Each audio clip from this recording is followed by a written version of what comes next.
Des enfants qui jouent avec des cochons sauvages, une scène ordinaire dans le village de Laolora, à quelques heures de Dili. Ici, la plupart des hommes sont fermiers, mais élever quelques animaux ne suffit pas à subvenir aux besoins de la famille. Alors Mariano coupe du bois dans la forêt et espère le revendre à bon prix à la ville.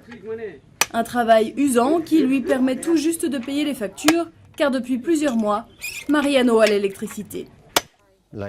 On n'a pas l'eau courante ici. Il y a un puits dans la forêt là-bas, mais l'eau est de mauvaise qualité et parfois il n'y en a pas du tout. Parce qu'il faut faire vivre la famille, certains désertent les villages et tentent leur chance à Dili. Il y a 5 ans, Alcino a quitté la campagne. Depuis, il arpente les rues de la capitale, de jour comme de nuit, pour vendre quelques boissons et friandises. Mais avec l'inflation galopante, il parvient à peine à nourrir ses 7 enfants. La vie est vraiment dure. Parfois, je n'ai pas assez d'argent pour payer l'école ni même la nourriture. Lorsqu'elle n'aide pas sa famille, Delfina marche plusieurs kilomètres à travers la forêt pour rejoindre la route délabrée qui mène à Dili. Delfina est étudiante et malgré les 20% de chômage dans le pays et jusqu'à 40% chez les jeunes, elle ne perd pas l'espoir de trouver un travail.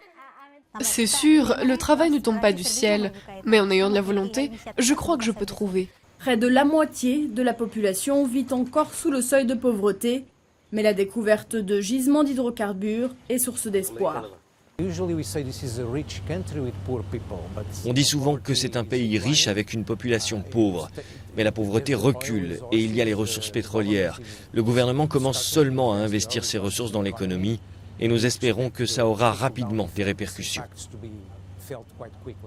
Des ressources qui ne devraient pas suffire à relever le pays. Selon plusieurs ONG, d'ici 10 à 15 ans, la manne pétrolière aura disparu